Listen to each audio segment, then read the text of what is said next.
Hindi pa man December 24, tila nauna nang bumisita si Santa sa Barangay Country Club Village sa Baguio City.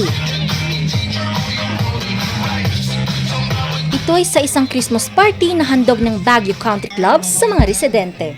The reason why Country Club remains to be Baguio Country Club is because of our forged partnership with our neighboring barangays. So we deemed it wise to share din naman yung blessings natin with our neighboring barangay. Parang ito na rin yung pagbati natin sa kanila ng isang maligayang Pasko. Every year natin itong ginagawa and inaabangan to ng mga kabataan dyan sa Country Club Village Barangay. At dahil ang Pasko ay para sa mga bata, namahagi sila ng iba't ibang mga regalo gaya ng mga laruan at kagamitan sa pag-aaral. Bakit?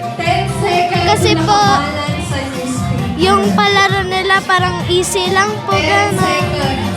Tsaka po, mabait sila sa akin. Salamat po, Country Club. Nakisaya rin dito ang ilang cosplayers na nagsuot ng Labubu mascot. Maliban sa mga bata, nabigyan din ng pamasko ang mga magulang.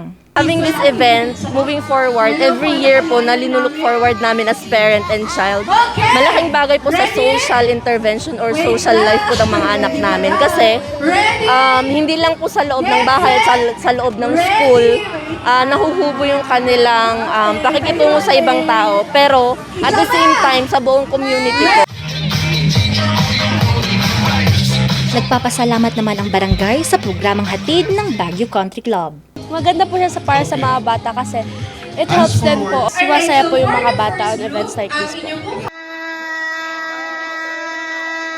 Ang nasabing Christmas party ay tradisyon na ng hotel bilang pasasalamat sa komunidad at makapagbigay ng masaya at hindi malilimutang pagdiriwang ng Pasko kada taon.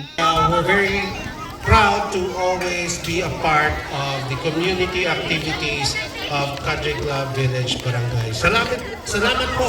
And on behalf of our board of directors, management and staff, we wish to greet everyone a Merry Christmas and a Happy New Year. Baguio Country Club! Nadalo ng headset! Thank you! Angel Arquero para sa Luzon Headlines.